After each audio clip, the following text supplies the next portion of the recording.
चलिए आप लोग यहां पर हैं। ये है क्लास 10 और क्लास 10 के हमारे जितने भी बच्चे हैं मेरी बात को ध्यान से सुनेंगे, समझेंगे कि हम क्या कह रहे हैं।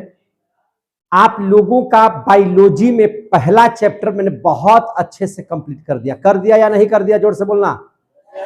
कर दिए। पहला चैप्टर का नाम क्या था? जैव प्रक्रम पोषण, जिसको बहुत अच्छे से कर दिया। ठीक है, तो अगर हम पढ़ा दिए बहुत अच्छे से, आप समझ गए अगर बहुत अच्छे से, तो निश्चित तौर पर क्वेश्चन आंसर तो सब बन जाना चाहिए।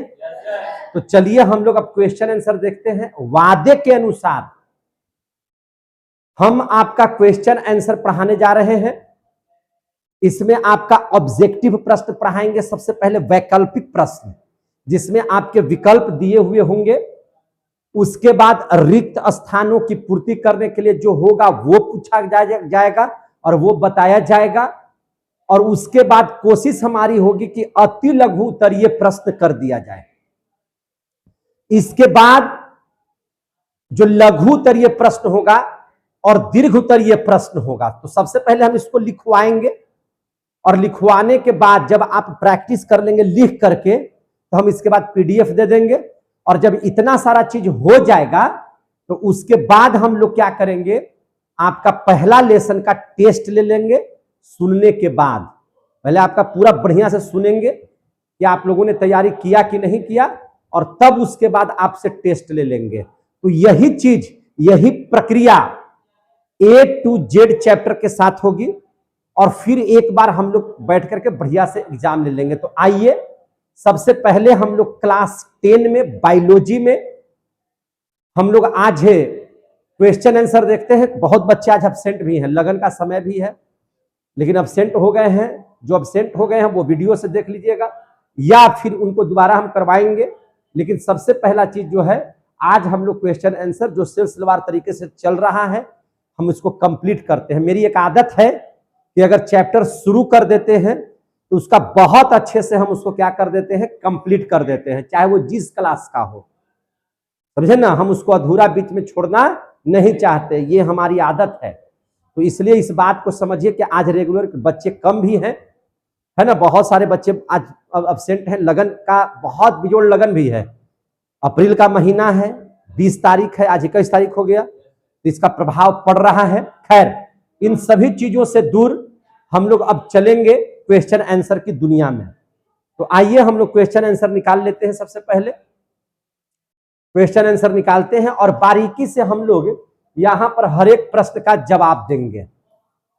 आप देखेंगे यहां पर आप लोगों के लिए, देखिए यहां पे बायोलॉजी जो हम पढ़ाए हैं पहला लेसन, तो उस पहले लेसन का यहां पे क्वेश्चन आंसर आपको दिया हुआ है। यहां पे क्या दिया हुआ है? क्वेश्चन आंसर दिया हुआ है। तो हम लोग बारीकी से क्वेश्चन आंसर का अध्ययन करेंगे। तो क्वेश्चन आंसर का अध्ययन करते हुए देखेंगे कि सबसे पहला प्रश्न यहाँ पे देखिए, प्रश्नावली लिखा हुआ है और क्वेश्चन भी आपको बहुत अच्छे से दिखाई दे रहा है। दिखाई दे रहा है आप लोगों को बच्चों? देखिए आप लोग आवाज से समझ रहे होंगे, हाँ बच्चे को क्वेश्चन दिखाई दे रहा है। तो सबसे पहले देखिएगा, वस्तुनिष्ठ प्रश्न है। लिखता है कि सही उत्तर का संकेताक्षर यानी कि क, ख, ग या घ, मैंने 4 में से एक सही है। उसमें से जो सही है उस पर आप लोग बताएंगे तो टिक लगेगा। क्या लग जाएगा? टिक लगेगा। तो चलिए हम लोग क्वेश्चन आंसर कर लेते हैं। कुल मिलाजुला करके वस्तुनिष्ठ प्रश्नों की संख्या है 8। कितना है? 8। मैं बिट्टू सर आप सभी लोगों के सेवा में हाजिर हूं। कोशिश है हमारी कि कमजोर से भी कमजोर बच्चा को बहुत बेहतर बनाने की कोशिश है।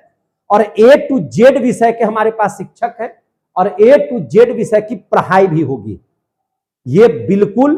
और जैसे हम पढ़ा रहे हैं वैसे ही A to Z विषय की पढ़ाई होगी। मैंने बहुत अच्छे से आपकी पढ़ाई यहां पे हम लोग करवा रहे हैं। तो आइए सबसे पहला प्रश्न आपके स्क्रीन बोर्ड पर यह है कि जिनको दिखाई दे रहा सही नहीं, जिनको नहीं दिखाई दे रहा वो मेरी बात सुनेंगे तो आपको समझ में आ जाएगा। वैसे पौधे जो पोषण के लिए सड़ी गली चीजों पर आश्रित रहते हैं, यानी कि सड़ी गली चीजों पर आश्रित रहते हैं, यानी कि दूसरे पर आश्रित रहते हैं। कुल मिला जुला करके यही बात है। क्वेश्चन जब समझ जाएंगे ना तो आंसर खुद ब खुद निकल करके आएगा। वे क्या कहलाते हैं? तो परजीवी कहेंगे कि स्वपोषी कहेंगे कि मृतजीवी कहेंगे कि परपोषी कहेंगे? आप लोग जवाब दीजिए कि वैसे पौधे की हम बात कर रहे हैं जो पोषण के लिए, वैसे पौधे जो पोषण के लिए सड़ी गली चीजों पर आश्रित रहते हैं, वे क्या कहलाते हैं? जल्दी से बताइए। जैसे देखिए, अब यहां पर जीव रहता और सड़ी गली चीजों को खाता तो मृतजीवी आप लिख सकते हैं, लेकिन यहां लिखा हुआ है वैसे पौधे। आंसर में क्या दिया हुआ है? देख लीजिए जरा सा ध्यान से, बढ़िया से देख लीजिए, है कि नहीं? क्या दिया हुआ है? मृत जीवी। तो ऐसे भी हमने आपको बताया है कि जो मरे हुए चीजों को जो खाए, जो किसको खा जाए? मरे हुए जीवों का। समझे कि नहीं? लाइए क्वेश्चन का आंसर देखे जरा सा, जल्दी से लाइए। उसको हम लोग क्या कहेंगे? मृत जीवी। क्या कहते हैं हम लोग? मृत जीवी। आप लोगों का आंसर यहां पर है लिखा हुआ, बहुत अच्छा है। तो जो सड़े गले चीजों को खाते हैं उसको क्या कहते हैं? मृत जीवी। अब दूसरा प्रश्न को देखिएगा, स्वपोषी भोजन के लिए आवश्यक है। स्वपोषी का मतलब क्या होता है? जो अपना भोजन स्वयं बनाता हो। तो स्वपोषी भोजन, लेते जाइए बुक्स, है कि नहीं? इसका तो आंसर हुआ है, तो तनी में देखियो ले रहे हैं आप लोग। अति लघु का आंसर थोड़ी रहेगा कि आप लोग देखिएगा। तो चलिए उसको हम लोग सोल्व करेंगे। स्वपोषी भोजन के लिए आवश्यक है, कहता है कि स्वपोषी भोजन के लिए क्या आवश्यक है? क्लोरोफिल आवश्यक है। स्वपोषी भोजन के लिए आवश्यक है क्या चीज? क्लोरोफिल, सूर्य का प्रकाश, जल और कार्बन डाइऑक्साइड, या इनमें सभी? तो भैया बताइए ना, सभी चीज की जरूरत है जी, टोटल चीजों का जरूरत है। तो इसका आंसर क्या हो जाएगा? घ। इसका आंसर क्या हो जाएगा? घ। तीसरा प्रश्न, इनमें कौन प्रकाश संश्लेषी अंगक है? हरित लवक, पत्ती, अस्टोमेटा, जड़। इनमें कौन प्रकाश संश्लेषी अंगक है? जल्दी से जवाब दीजिए। हरित लवक, ये अंगक है। क्या है ये? प्रकाश संश्लेषी अंगक है, हरित लवक। समझ में आ गई बात? और वायुमंडल में कार्बन डाइऑक्साइड का कितना प्रतिशत? तो बच्चा क्लास से आप लोग पढ़ रहे हैं, 0.03%। 0.03%। तो 4 के कितना आंसर हो जाएगा? ख। आ रहा है समझ में कि नहीं आ रहा है? अब हम लोग आगे देख लेंगे, क्वेश्चन नंबर 5 को देखेंगे। यहां पे आ गया क्वेश्चन नंबर 5। अगर इसको आप बड़ा कर देंगे तो ऐसे क्वेश्चन आपका तैयार हो जाएगा। खूब बड़ा बड़ा दिखाई दे रहा है, आप लोगों को दिखाई दे रहा है कि नहीं दिखाई दे रहा है? क्या है क्वेश्चन? कि प्रकाश संश्लेषण प्रक्रम में निम्नांकित में क्या नहीं होता है? प्रकाश संश्लेषण जब प्रक्रम कर रहे हैं तो उसमें क्या नहीं होता? पानी का टूटना। तो पानी तो भाई टूटेगा ना, पानी टूटता है तो ऑक्सीजन बनता है। पूरा क्लियरिटी से पढ़ाए हैं, समझे कि नहीं? जोर से इस पर दबाव देकर के पढ़ाए हैं।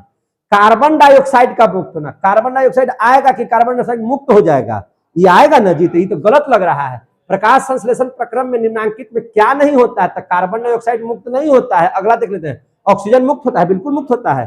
कार्बन डाइऑक्साइड का उपयोग होता है तो ही करता है, लेकिन कार्बन डाइऑक्साइड मुक्त नहीं होता है। समझे कि नहीं? तो आंसर इसका क्या हो जाएगा? ख। आ रहा है समझ में? प्रत्येक क्वेश्चन को ध्यान से देखिए, और जो आपको लगे, देखिए आंसर सही हो या गलत हो, या मायने नहीं रखता है। आपको कौन सा सही लग रहा है ये जरूरी है। आप समझे कि नहीं समझे ये जरूरी है। कहता है कि इनमें किसके द्वारा अमीबा भोजन का अंतर ग्रहण करता है? माने इनमें किसके द्वारा अमीबा भोजन का अंतर ग्रहण करता है? बताइए।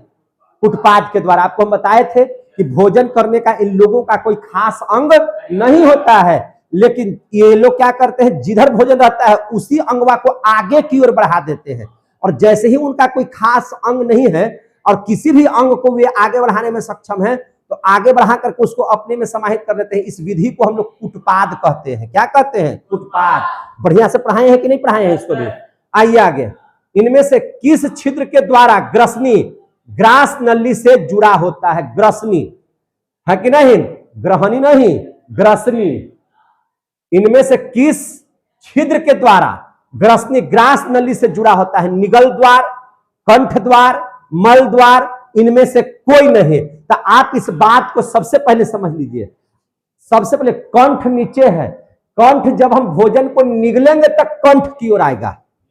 जब हम भोजन को मुंह में डालेंगे तो डालेंगे तो निगल, पहले हमको मिल जाएगा निगल द्वार, पहले क्या मिलेगा? निगल द्वार, और तब मिलेगा क्या चीज? कंठ द्वार। तो कहता है कि इनमें से किस छिद्र के द्वारा ग्रसनी, ग्रास नली से जुड़ा हुआ था? तो निगल द्वार से। किस द्वार से? निगल द्वार से। क्लियर हो गया? अगला क्वेश्चन, ग्रहणी भाग है। तो अब मेरे भाई बताइए, ग्रहणी, अब ग्रसनी नहीं है, ग्रसनी नहीं है, ग्रहणी। ग्रहणी को अंग्रेजी में कहते हैं ड्यूडेनम। अब आया समझ में? ड्यूडेनम छोटी आंत का पहला भाग है, तो ग्रहणी भाग है किसका? छोटी आंत का। आ गया? समझ में आ रहा है बात? अब यही पर आप लोग को ड्यूडेनम पढ़ाए और ग्रहणी नहीं पढ़ाते, तो आप कहते कि सर ग्रहणी कौन चीज होता है? ग्रहणी, समझे कि नहीं? तो छोटी आंत के पहले भाग को ड्यूडेनम कहते हैं, और उसी को हिंदी में हम लोग क्या कहते हैं? ग्रहणी। तो ग्रहणी कहाँ रहता है? छोटी आंत में। वहां पे दूगो एंजाइम निकलता है, अरे दूगो एंजाइम कहते हैं, दूगो वहां पे हार्मोन होता है। एगो क्या नाम है उसका बताइए? सिक्रेटिन, एक तो कोलोसिस्टोकाइनिन। क्या नाम है उसका? कोलोसिस्टोकाइनिन। पढ़ाए है ना? कोलोसिस्टोकाइनिन किसको उत्तेजित करता है? लीवर को।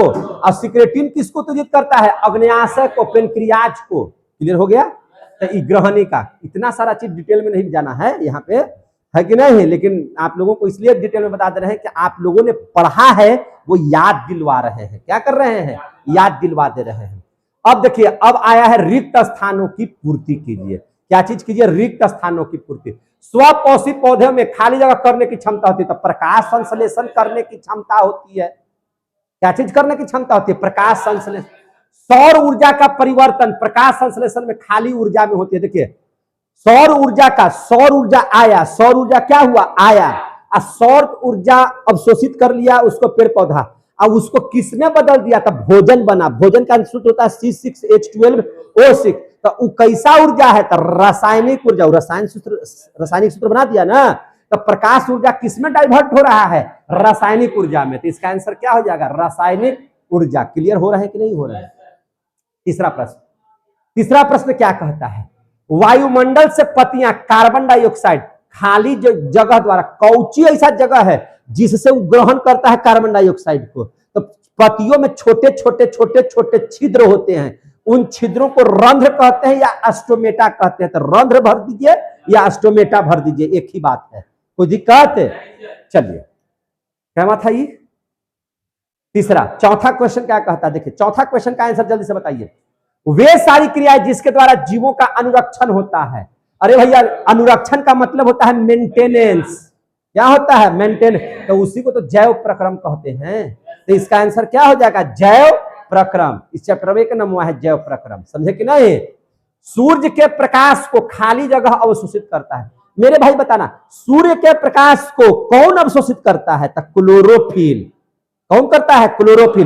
पत्तियों में जो हरे धब्बे होते हैं, जिसको आप क्लोरोफिल कहते हैं, जो क्लोरोप्लास्ट में रहता है, वही क्या करता है? वही क्या करता है? सूर्य के प्रकाश को अवशोषित करता है। समझ में आ रही है बात? आपको सब क्वेश्चन का हम डिटेल में कर रहे हैं, पूरा बढ़िया से बता रहे हैं, एक भी चीज छूटने ना पाए। अगला क्वेश्चन, क्या क्वेश्चन है भाई जी?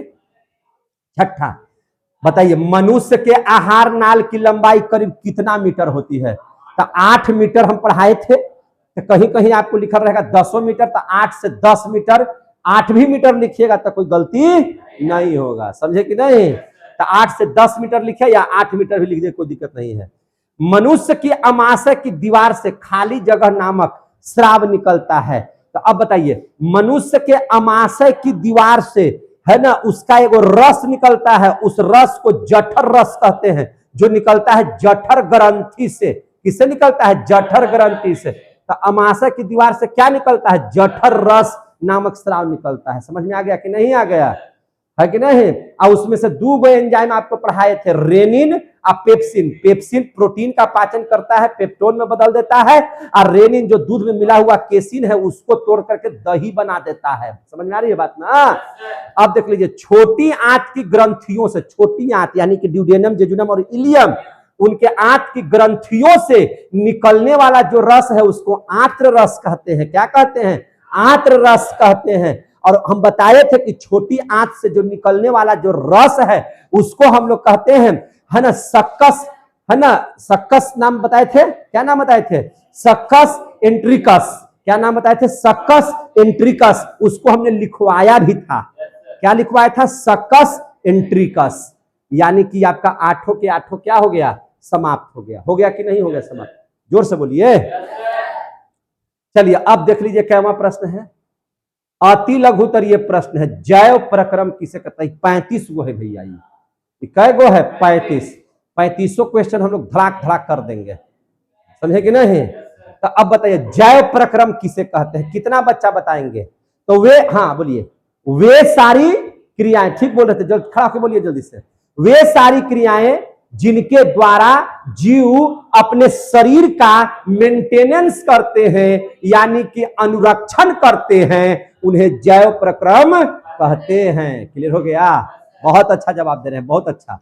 अब कहता है कि बहुकोशिकीय जीवों में, क्वेश्चन समझिए, बहुकोशिकीय जीवों में ऑक्सीजन की आवश्यकता विसरण द्वारा क्यों नहीं पूरी हो जाती है, बहुकोशिकीय जीवों में, क्योंकि जो एक कोशिकीय जीव होते हैं विसरण क्रिया कर करके, है ना, ऑक्सीजन गैस को ग्रहण कर लेते हैं, लेकिन बहुकोशिकीय जीवों में ऑक्सीजन की आवश्यकता विसरण द्वारा क्यों नहीं पूरी होती है, तो बहुकोशिकीय जीव विशाल होते हैं, है ना, उनके शरीर का अंग जटिल होता है, समझे कि नहीं, उनके शरीर का अंग कैसा होता है, जटिल होता है, तथा सारी कोशिकाएं जो होती हैं सीधे पर्यावरण के संपर्क में रहती हैं, सीधे पर्यावरण के किस में रहती है, संपर्क में रहती हैं, इसी कारण से ऑक्सीजन की आवश्यकता विसरण द्वारा उसमें नहीं हो सकता, वो डायरेक्ट ऑक्सीजन को ग्रहण कर सकते हैं। समझ में आ रही है बात, तो ये हो गया आपका दूसरा का आंसर। तीसरा प्रश्न बहुत ध्यान से पढ़िएगा, जीवों में पोषण की प्रमुख दो विधियां कौन कौन सी हैं, तो जीव में दो विधि है पोषण का, एक स्वपोषण और एक परपोषण। क्लियर हो गया, तो इसमें कितना विधि लिखिएगा, दो विधि कौन कौन, तो स्वपोषण और परपोषण। हरे पौधे में किस प्रकार का पोषण पाया जाता है मेरे भाई, स्वपोषण। पूछने का ही बात है जी, कितना आसान है, पढ़े हैं तो समझ में आ रहा, बन रहा है ना सब। हरे पौधे में किस प्रकार का पोषण, स्वपोषण। जंतुओं में पोषण की कौन सी विधि पाई जाती है, तो वह परपोषण होता है, भैया दूसरे पर आश्रित है, तो इसको क्या लिखेंगे, परपोषण। छठा, 3 प्रकार की परपोषण विधियों के नाम लिखे थे, नहीं पढ़ाए थे, क्या पढ़ाए थे बताइए, मृतजीवी पोषण, परजीवी पोषण, प्राणी संपोषण। तो 3 विधि कौन कौन हो गया, परजीवी, मृतजीवी, परजीवी, मृतजीवी, परजीवी, मृतजीवी, परजीवी, प्राणी संपोषण, हो गया 3 विधि हो गया।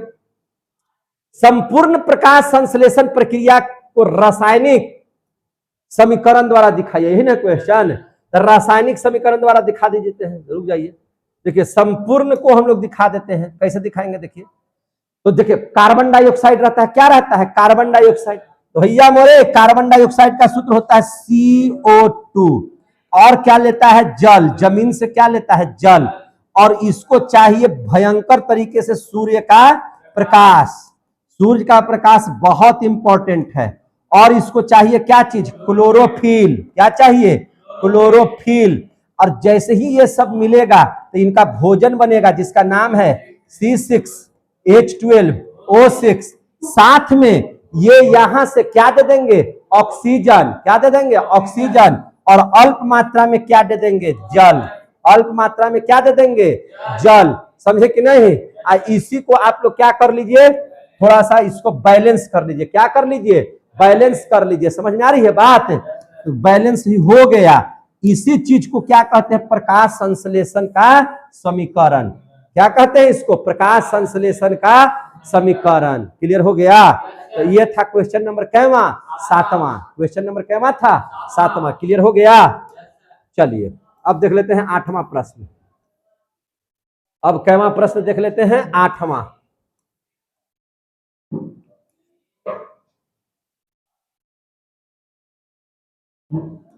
देखिए ध्यान से, 8वां प्रश्न,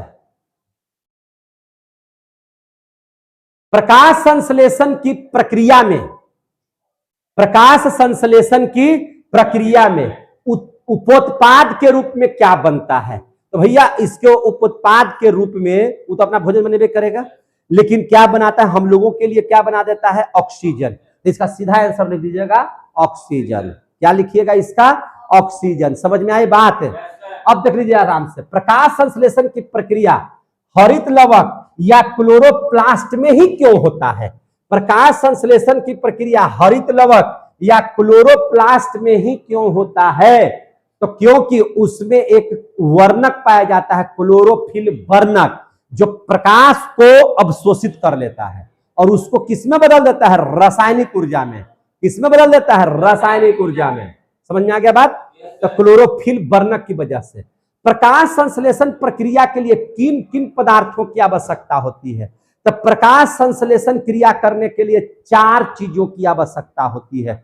सबसे पहले वायुमंडल से कार्बन डाइऑक्साइड, जमीन से जल, फिर सूर्य का प्रकाश और क्लोरोफिल। ये 4 चीज होगा तो प्रकाश संश्लेषण हो जाएगा। प्रकाश संश्लेषण प्रक्रिया के लिए पौधे कार्बन डाइऑक्साइड कहां से प्राप्त करते हैं?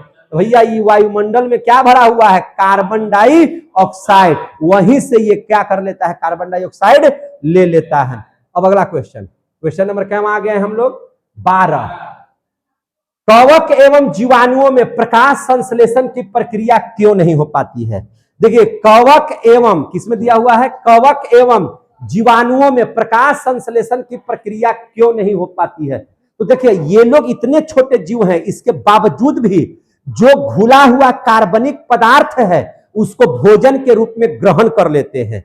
इनमें आपको क्लोरोफिल नहीं पाया जाता है, जिसकी वजह से कवक एवं जीवाणुओं में प्रकाश संश्लेषण की प्रक्रिया नहीं हो पाती है।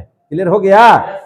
ये लोग भोजन कैसे करते हैं, घुलित कार्बनिक पदार्थ को खाते हैं और साथ ही इनमें क्या नहीं पाया जाता है ना, इनमें जो है पूर्ण रूपेण आपका है ना हरित लवक नहीं पाए जाते हैं, क्लोरोफिल नहीं पाए जाते हैं, जिसकी वजह से क्या कर लेते हैं इन लोग, प्रकाश संश्लेषण की प्रक्रिया नहीं करते हैं। अब कहता है, यहां तक समझ में आ गया? अब देख लीजिए, पोषण के दृष्टिकोण से, पोषण के दृष्टिकोण से अमीबा तथा पैरामीशियम, हमने कहा था कि अमीबा किस प्रकार के जंतु है पोषण की दृष्टि से, तो हमने कहा था ना कि प्राणी की तरह प्राणी समपोषी जीव है। कैसा जीव है, प्राणी समपोषण। तो पोषण के आधार पर कैसा जीव है, प्राणी समपोषी।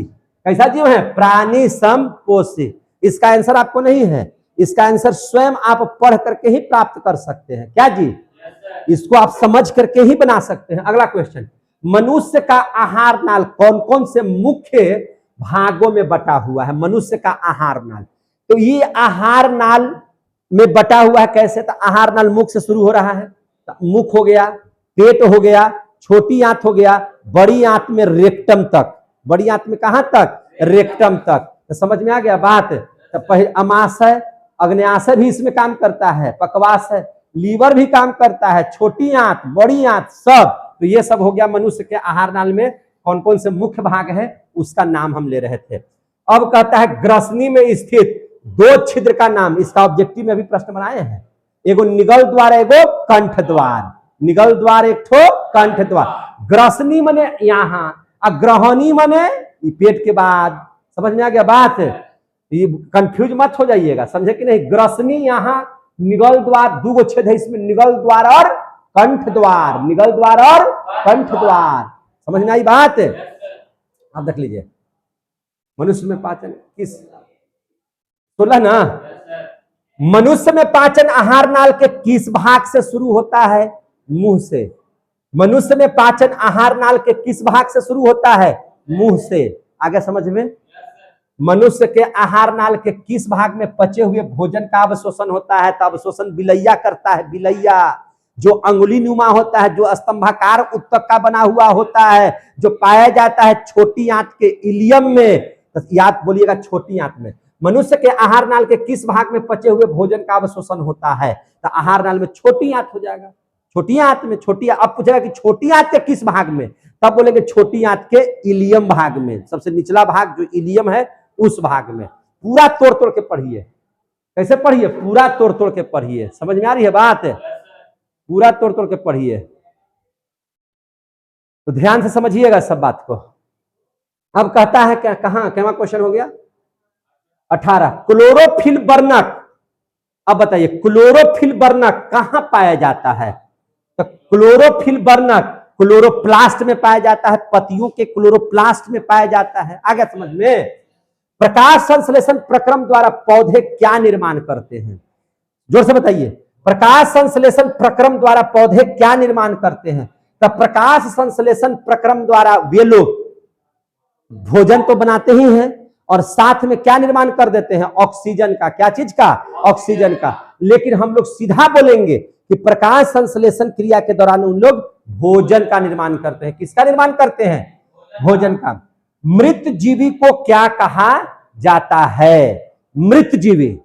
तो मृत जीवी जो है उसको हम लोग क्या कहेंगे? तो आपको पढ़ाए हैं कि ये मरे हुए चीजों को खाते हैं। किसको खाते हैं? मरे हुए चीजों को खाते हैं, यानी कि वह चीज जो हमारे वायुमंडल को, हमारे शरीर को नुकसान कर सकते हैं, उनको खा जाते हैं। अतः इनको अपघटक भी कहते हैं। क्या कहते हैं इनको? अपघटक। तो मृत जीवी को क्या कहा जाता है? अपघटक। हम लोग 20 प्रश्न तक हल कर लिए। हम लोग कितना प्रश्न हल कर लिए? 20 प्रश्न हल कर लिए। अभी आधा घंटा भी नहीं हुआ है, अब 20 प्रश्न हम लोग हल कर लिए। सोच लीजिए। अब हम लोग आ जाते हैं क्या प्रश्न में? 21। चलिए 21वां क्वेश्चन को बहुत ध्यान से आप लोग देखिएगा, पढ़िएगा। 21वां क्वेश्चन को आप लोग ध्यान से समझिएगा। क्या है क्वेश्चन? जिस जीव के शरीर से परजीवी अपना भोजन प्राप्त करते हैं वे क्या कहलाते हैं?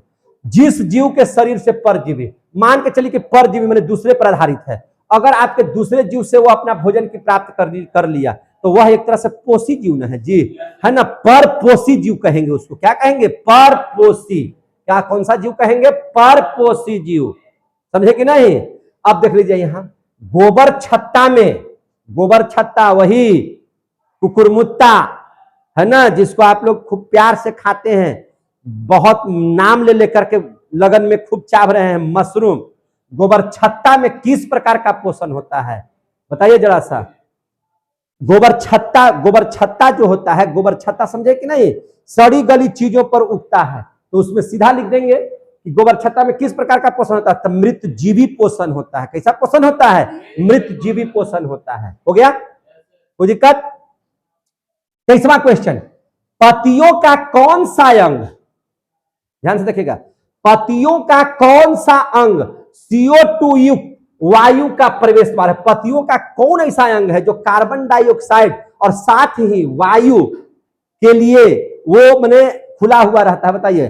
कहता है कि पतियों का कौन सा अंग CO2 युक्त वायु का प्रवेश द्वार है? जल्दी से बताइए, वायु का प्रवेश द्वार है। हाँ जोर से बोलिए। क्लोरोफिल और हरित लवक। ठीक है, चलिए। अब कहता है पोषण की दृष्टि से जंतुओं को क्या कहा जाता है? पोषण की दृष्टि से, जैसे जो जंतु हैं, हम पादप की बात नहीं कर रहे हैं, तो पोषण की दृष्टि से इसको पर पोषण कहते हैं। क्या कहते हैं? पर पोषण कहते हैं। समझ में आ रहा है बात? इसको क्या कहते हैं? पर पोषण। आप पोषण की दृष्टि से जंतुओं को कह रहा है, तो जंतुओं को हम लोग क्या कहेंगे? परपोषी कहेंगे। पादप को क्या कहेंगे? स्वपोषी कहेंगे। तो यहाँ जंतु कह रहा है तो जंतु को क्या कहेंगे? परपोषी। जंतु को क्या कहेंगे? परपोषी। क्लियर हो गया? अगला क्वेश्चन, अमीबा में भोजन का पाचन कहां होता है? तो बताए थे, याद कीजिए कि रसधानी में, और उसके रसधानी से एक एंजाइम निकलता है, वही उसको पाचन करता है। पढ़ाए थे कि नहीं पढ़ाए थे? रसधानी को अंग्रेजी में क्या कहते हैं? वॉकल्स। क्या बोलते हैं? वॉकल्स। मनुष्य में पाचन के लिए विशेष अंग होता है, ठीक है, उसको क्या कहा जाता है? जोर से बोलिए। आहार नाल कहते हैं। क्या कहते हैं उसको? आहार नाल। मनुष्य में पाचन के लिए जो अंग होते हैं उस अंग का नाम क्या है? आहार नाल। क्या है? आहार नाल। अब क्वेश्चन नंबर 27 देखेंगे। क्या देखेंगे? 27। मनुष्य के जीभ के ऊपरी सतह पर पाई जाने वाली संरचना को क्या कहते हैं? स्वाद कलिका। क्या कहते हैं? स्वाद कलिका। मनुष्य के जीभ पर जो आपका है सतह पर पाई जाने वाली जो संरचना है उसको क्या कहा जाता है? तो स्वाद कलिका कहा जाता है। क्या कहा जाता है? स्वाद कलिका। मुख गुहा से भोजन कहां पहुंचता है? तो एसोफेगस में, ग्रास नली में, फूड पाइप में, ग्रास नली में, भोजन नली में, कुछ बोलिए ना यार, है ना? मुख गुहा से भोजन कहां पहुंचता था? सीधे मत बोल दीजिएगा कि पेट में। नहीं, मुख गुहा से सीधे भोजन यहाँ पे ग्रास नली में पहुंचता है। और ग्रास नली की दीवार में तरंग की तरह होने वाली सिकुड़न और फैलाव को क्या कहते हैं? तो सिकुड़न और फैलाव को कौन सी गति बोलते हैं? क्रमानुकुंचन गति। कौन सी गति? क्रमानुकुंचन गति। यानी कि उसमें फैलाव होता है ना, शिथिलन और फैलाव, ये दोनों चीज होते हैं उसमें। उसको क्या कहते हैं? क्रमानुकुंचन। क्या कहते हैं? क्रमानुकुंचन। अब यहां से ध्यान समझिएगा, भोजन में मौजूद प्रोटीन को पेप्टोन में कौन सा एंजाइम परिवर्तित होता है? तो याद है ना आपको कि जठर ग्रंथि से जो निकलता है रस, उससे दो एंजाइम निकलता है, एक पेप्सिन भी निकलता है। पेप्सिन प्रोटीन को पेप्टोन में बदल देता है। पढ़ाए हैं? किसमें बदल देता है? पेप्टोन में। अब पेप्टोन को फिर अग्न्याशय किस में बदल देता है? पेप्टाइड में। और पेप्टाइड किस में फिर बदल देता है? एमिनो अम्ल में। और उसको कौन बदलता है? इरेप्सिन, जो छोटी आंत से निकलता है। पढ़ाए हैं कि नहीं पढ़ाए हैं? प्रोटीन का पाचन 3 जगह, पेट में पेप्सिन, फिर उसके बाद ग्रसनी में, ग्रहणी में आपका कौन करता है उसको? तो अग्न्याशय से निकलने वाला ट्रिप्सिन एंजाइम, जो उसको पेप्टोन को पेप्टाइड में बदल देता है। और फिर छोटी आंत से निकलता है इरेप्सिन नामक एंजाइम, जो उसको किस में बदल देता है? एमिनो एसिड में। किसमें बदल देता है? एमिनो एसिड में। याद आ रहा है कुछ? तो यहां कहता है, यहां क्या कह रहा है कि भोजन में मौजूद प्रोटीन को पेप्टोन में कौन सा है? तो पेप्टोन में तो बदलता है भैया यही, कौन? पेप्सिन। कौन बदल देता है? पेप्सिन। आ गया समझ में? अब यहां देखिए, पढ़िएगा बढ़िया से, तो तर्क के साथ आंसर दे दीजिएगा। कैसे दीजिएगा? तर्क के साथ। हम आंसर याद करने के लिए बोले हैं, आप तर्क के साथ आंसर याद कीजिए एकदम। हर एक बात, एक क्वेश्चन पूछे उसमें 4 गो आपका आंसर ऑलरेडी याद हो जाना चाहिए कि पेप्सिन है ना पेप्टोन में, अब वहां से ट्रिप्सिन पेप्टाइड में, और इरेप्सिन एमिनो एसिड में। आ रहा समझ में ना? तब न लगा कि हाँ भैया पढ़ के आया है।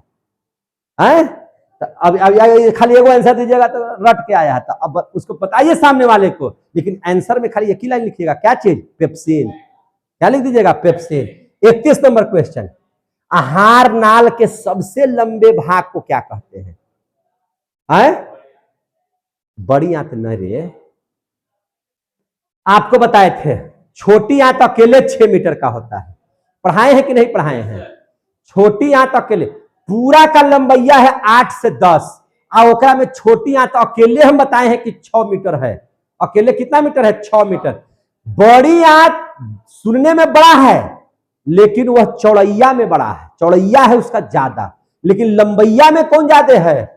छोटी आंत है। आ गया समझ में? अब तो इसमें छोटी आंत लिखेंगे तो ज्यादा अच्छा लगेगा। कोई दिक्कत है?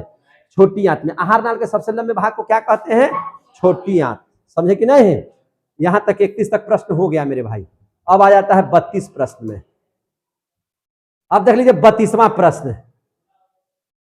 शरीर की सबसे बड़ी ग्रंथि का नाम बताइए। 20 बार बोले होंगे हम। यकृत को अंग्रेजी में क्या बोलते हैं? लीवर। उसी को उर्दू में क्या बोलते हैं? जिगर। क्या बोलते हैं? जिगर। यकृत, लीवर, जिगर, कुछ भी लिखिएगा तो आंसर आपका क्या हो जाएगा? सही है ना? तो आप याद रखिए, एकदम जोर से बोलना है और याद करके बोलना कि शरीर की सबसे बड़ी ग्रंथि का नाम क्या है? तो लीवर। इसका वजन कितना होता है? 1.5 किलो है ना? इसमें से क्या निकलता है? तो पीत। पीत कहां जमा होता है? पित्ताशय में। समझ में आई बात? और लीवर से एक और बड़ी आंत में क्या चीज निकलता है? बिलिरुबिन। है कि नहीं? लीवर बड़ी काम की चीज है ना? रक्त जब पढ़िएगा तो उसमें फाइब्रिनोजेन है ना, प्रोथ्रोम्बिन, सब लीवरे तैयार करके देता है। समझे कि नहीं? या आपको जो है जितना भी हिपेरिन, ये सब कौन तैयार करके देता है? लीवर। लीवर बड़ी, लीवर अगर खराब हो गया तो आपका शरीर खत्म। पूरा का पूरा शरीर किस पर डिपेंड है? एक ही मशीन सबसे कामयाब मशीन है, जिसका नाम है लीवर। बहुत काम का चीज है। इस सड़ता गलता किससे है? शराब पीने से। इसलिए इसको सराइए गलाइए नहीं। सबसे ज्यादा कोशिका का विभाजन भी लीवरे में होता है। चोटो घाट लग जाएगा तो तुरंत ठीक हो जाएगा। समझे कि नहीं? बड़ी अच्छा चीज है लीवर। तो शरीर की सबसे बड़ी ग्रंथि का नाम क्या है? लीवर। 33 नंबर क्वेश्चन देखिए, पाचन की क्रिया कहां पूर्ण होती है मेरे भाई? जोर से बोलिए, पाचन की क्रिया कहां पे पूर्ण हो जाती है? आप लोग बोलते हैं रेक्टम, रेक्टम में अपचा भोजन बाहर निकल जाता है, तो हाँ ठीक है, लिखेंगे गलत नहीं होगा, लिखेंगे गलत नहीं होगा, लेकिन आपको ऐसे भी बोल सकते हैं कि पाचन की क्रिया कहां पूर्ण होती है, तो छोटी आंत में पाचन की क्रिया पूर्ण हो जाती है, और पाचन की क्रिया के बाद है ना, वहां से जो अपचा भोजन है वह बड़ी आंत में होते हुए रेक्टम में आता है। रेक्टम को हिंदी में बोलते हैं मलाशय, मल का घर, है कि नहीं, और गुद्दा के माध्यम से, एनस के माध्यम से वह हमारे शरीर से क्या हो जाता है, बाहर निकल जाता है, तो हाँ रेक्टम भी चलेगा, समझे कि नहीं। अब देख लीजिए 34 नंबर क्वेश्चन क्या होगा। 34 नंबर क्वेश्चन को ध्यान से देखिएगा। छोटी आंत एवं बड़ी आंत के जोड़ पर, मतलब जहां पे वो मिलता है, छोटी आंत जहां पे बड़ी आंत से मिलता है, आंत के जोड़ पर अवस्थित नली को क्या कहेंगे, उस नलिया को क्या कहेंगे, सिक्कम कहेंगे। क्या कहेंगे उसको, सिक्कम। कल पढ़ाए थे कि नहीं पढ़ाए थे, छोटी आंत जहां पे बड़ी आंत से मिलता है उसको क्या बोलते हैं, सिक्कम। क्वेश्चन समझिए। और सबसे अंतिम क्वेश्चन यानी कि 35 नंबर का क्वेश्चन देखिएगा, 35 नंबर क्वेश्चन, अपचा भोजन अस्थायी तौर पर कहां संचित रहता है। जो अपचा भोजन है, अपच गया भोजन, वो निकल करके बड़ी आंत में गया, बड़ी आंत में वहां जल उसके साथ मिला, वहां पे जल का अवशोषण हुआ, उसके बाद उसमें बिलरुबिन मिला, और वह अपचा भोजन कोई ई कोलाई जीवाणु खाया और हमको B12 दे दिया, विटामिन B12 दे दिया, कल पढ़ाए हैं सारा चीज, और वह जाकर के कहां आ गया, तो वह जाकर के आ गया सिग्मोइड, जो हम लोग पढ़े थे कोलोन, उसी में रेक्टम जो सबसे उसका अंतिम पार्ट है, वहां पर जाकर के क्या हो गया, रुक गया। तो अपचा भोजन अस्थायी तौर पर कहां संचित रहता है, तो रेक्टम में संचित रहता है। कहां पे संचित रहता है, रेक्टम में संचित रहता है। 35 के 35 क्वेश्चन आपको हल हो गए कि नहीं, जोर से बोलिए। वस्तुनिष्ठ प्रश्न कितना हल किए, 8। वस्तुनिष्ठ प्रश्न कितना हल किए, 8। और खाली स्थान कैगो बनाए, 8। 8 दूनी 16, और अति लघु कैगो बनाए, 35। 35 और 16 कितना हो जाएगा, 51। कितना हो जाएगा, 51। आज आप लोगों ने पहला चैप्टर में 51 प्रश्नों को यूं चुटकी बजा करके सोल्व कीजिए। अच्छा लगे तो ताली बजा करके स्वागत कीजिए, जोरदार। बहुत बहुत धन्यवाद, मजा आया आप लोगों को। अब हम लोग आपका क्वेश्चन आंसर करवाएंगे, उसके बाद सुन लेंगे, टेस्ट ले लेंगे, और तब आपका दूसरा चैप्टर शुरू करेंगे। तब तक के लिए जय हिंद, जय भारत।